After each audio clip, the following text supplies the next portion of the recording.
Assalamualaikum warahmatullahi wabarakatuh. Halo semua teman-teman Alhamdulillah. Apa kabarnya semuanya baik ya?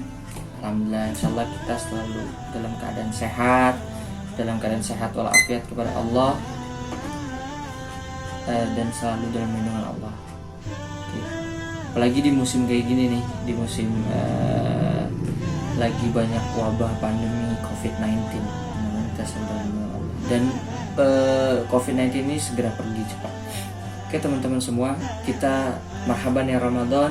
Pertama kali kita juga baru masuk, sebentar lagi masuk bulan suci Ramadan. Jadi kita harus bergairah, bersemangat gitu. Bergairah dalam arti kata berlomba-lomba untuk menyambut bulan suci Ramadan dengan penuh kenikmatan teman-teman semua. Baik teman-teman semua, saya Nanda Muldi Iksan akan sedikit memaparkan tentang kita ulas tentang bagaimana peradaban bangsa Arab sebelum Islam teman-teman. Oke, bismillahirrahmanirrahim. Alhamdulillahirabbil alamin wassalatu wassalamu ala asrofil anbiya'i wal mursalin wa ala alihi washabihi ajmain. Amma ba'd. Teman-teman semua, selawat serta salam juga selalu tercurah kepada baginda Nabi Muhammad SAW. Teman-teman, saya akan memaparkan sedikit tentang bagaimana peradaban bangsa Arab itu sebelum Islam. Oke teman-teman, Iwanfillah. Jadi teman-teman semua, setelah selesainya kepemimpinan Nabi Isa alaihissalam, maka kepemimpinan dunia Islam ini terjadi kekosongan. Sehingga pada zaman dahulu itu peradaban bangsa Arab ya, maksudnya bangsa Arab itu disebut bangsa di zaman yang hidup di zaman jahiliyah. Apa itu zaman jahiliyah? Itu zaman kebodohan. Maksudnya itu gimana sih zaman kebodohan itu? Jadi zaman kebodohan itu teman-teman semua, bayangkan bagaimana suatu negara tidak memiliki aturan dan bebas melakukan apa saja tanpa ada larangan. Itu disebut zaman kebodohan. Makanya sebelum Nabi Muhammad datang membawa risalah, membawa agama Islam turun, itu disebut zaman jahiliyah, karena tidak bisa membedakan mana yang baik dan mana yang benar. Jadi kalau ada orang yang tidak bisa membedakan mana yang baik dan mana yang benar, disebut wah, ente hidup di zaman jahiliyah. Begitu kira-kira teman-teman. Baik ikhwan fillah. Bismillah. Jadi ketika Nabi Isa alaihissalam tidak bertugas lagi, diangkat oleh Allah ke langit, tidak bertugas lagi sebagai nabi, itu ada kosongan sehingga lahirlah seorang Nabi Muhammad SAW. Panutan kita semua, kita rindu kepadanya, jelas sudah pasti. Nah, setelah Nabi Muhammad lahir ini terjadilah perubahan. Apa itu perubahannya? Banyak sekali perubahannya teman-teman. Perubahan yang terjadi adalah teman-teman, bahwa agama Islam ini turun, wahyunya turun kepada Nabi Muhammad SAW. Bagaimana ketika Nabi Muhammad lahir, situ sudah diprediksi bahwa ini adalah seorang nabi. Maka banyak orang-orang kafir Quraisy itu pada takut. Mereka itu pada was-was dengan kelahiran Nabi Muhammad yang akan membawa perubahan, mengubah akhlak, mengubah mindset semuanya, untuk menjadi lebih baik, untuk menyembah Allah Subhanahu wa Ta'ala. Karena pada ketika itu, pada zaman jahiliyah itu, para penduduk bangsa Arab itu menyembah apapun yang dia sembah itu berhala, apapun itu yang dia sembah, yang dia tuhankan, tidak ada wujudnya gitu. Yang berwujud, yang tidak wujudnya dia sembah semuanya. Maka turunlah agama Islam yang dibawa oleh Nabi Muhammad SAW untuk menyempurnakan agama-agama yang dibawa Nabi. Ikhwan fillah, ketika Nabi Muhammad lahir dan diangkat menjadi seorang Rasulullah SAW, jadi seorang Nabi, maka Nabi Muhammad mendapatkan wahyu pertama. Jadi wahyunya pertama itu adalah ketika Nabi Muhammad di Gua Hira, ketika berusia 40 tahun. Ikhwan fillah, Nabi Muhammad ketika mendapatkan wahyu itu di 17 Ramadan.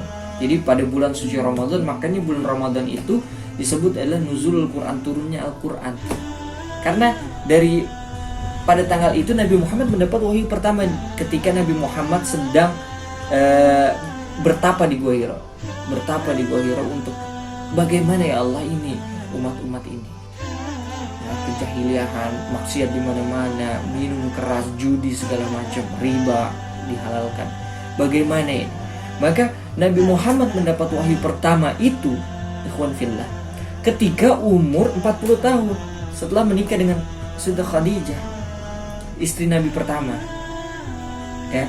Jadi Nabi Muhammad ketika bertapa di Gua Hira, Nabi Muhammad diturunkan Al-Quran, mendapatkan wahyu lewat malaikat Jibril. Jadi Allah menyuruh malaikat Jibril untuk mendatangi Nabi Muhammad dengan membawa wahyu. Maka Nabi Muhammad mendapatkan wahyu pertama itu di dalam Gua Hira ketika sedang bertapa, yaitu dalam Quran surat Al-Alaq ayat 1-5. A'udzubillahi minasyaitonirrajim. Bismillahirrahmanirrahim. Iqra bismi rabbikal ladzi khalaq. Khalaqal insana min 'alaq. Iqra wa rabbukal akram. Alladzi 'alama bil qalam. Alamal insana ma'lam ya'lam. Shadaqallahul adzim. Maka dari itu teman-teman, ketika Nabi Muhammad bertapa di Gua Hira, turunlah wahyu pertama yang dibawa oleh malaikat Jibril, yaitu surat Al-Alaq ayat 1-5. Iqra, bacalah. Kenapa Allah menurunkan itu melalui malaikat Jibril? Karena Allah tahu bahwa pada zaman itu banyak sekali, zaman kebodohan itu banyak sekali orang tidak bisa membaca, tidak bisa menulis. Maka dari itu turunlah Al-Quran wahyu pertama. Ikhwan fillah, sekarang saya akan menjelaskan tentang dakwah Nabi secara sembunyi-sembunyi. Jadi pada fase ini ialah Nabi Muhammad SAW itu menyeru keluarga dan sahabat dekatnya. Yang pertama Siti Khadijah, istri Rasulullah SAW yang pertama, untuk masuk Islam dan bersaksi atas keesaan Allah dan suaminya yang mulia. Jadi Rasulullah yang pertama kali menyuruh untuk beragama Islam ialah istrinya pertama. Jadi sebelum Rasulullah berdakwah untuk menceramahi, untuk mendakwahkan para pengikutnya, para umatnya, jadi Rasulullah pertama kali dalam lingkup keluarganya, yaitu Siti Khadijah yang pertama, istri yang pertama, menyebut asyhadu an la ilaha illallah wa asyhadu anna muhammadar rasulullah. Jadi ialah yang pertama kali orang masuk Islam. Kemudian siapa lagi yang pertama, lalu yang kedua, yaitu Abu Thalib. Lalu selebihnya baru.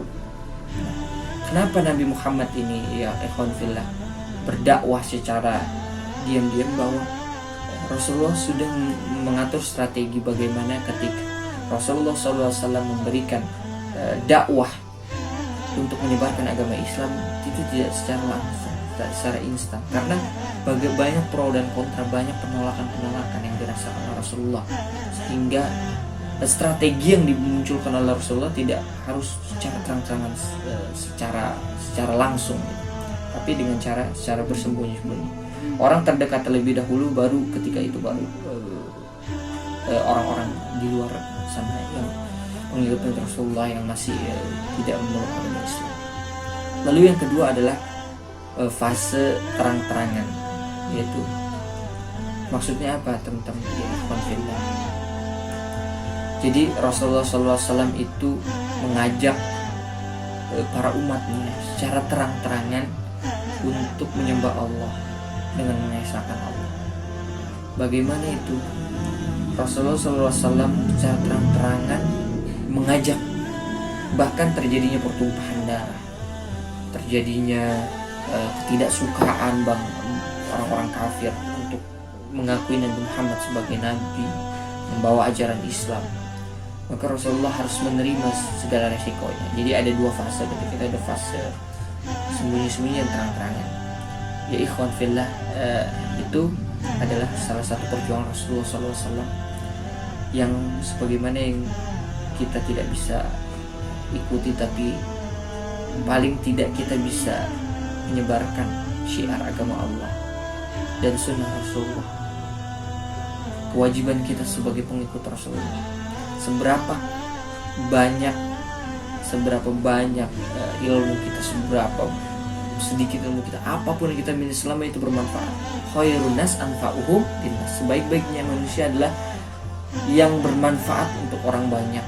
Jadi apapun itu yang kita miliki, ilmu yang sedikit, ilmu yang apa yang kita miliki sedikit, bisa kita sebarkan kepada orang banyak untuk bisa bermanfaat untuk orang banyak. Salah satunya seperti ini, kita gunakan digital, kita gunakan media sosial untuk memberikan dakwah agama Islam lewat media. Dan mudah-mudahan teman-teman semua ikhwan fillah, kita semua selalu dalam lindungan Allah dan bisa selalu bersyiar dalam agama Allah dengan sebaik-baiknya.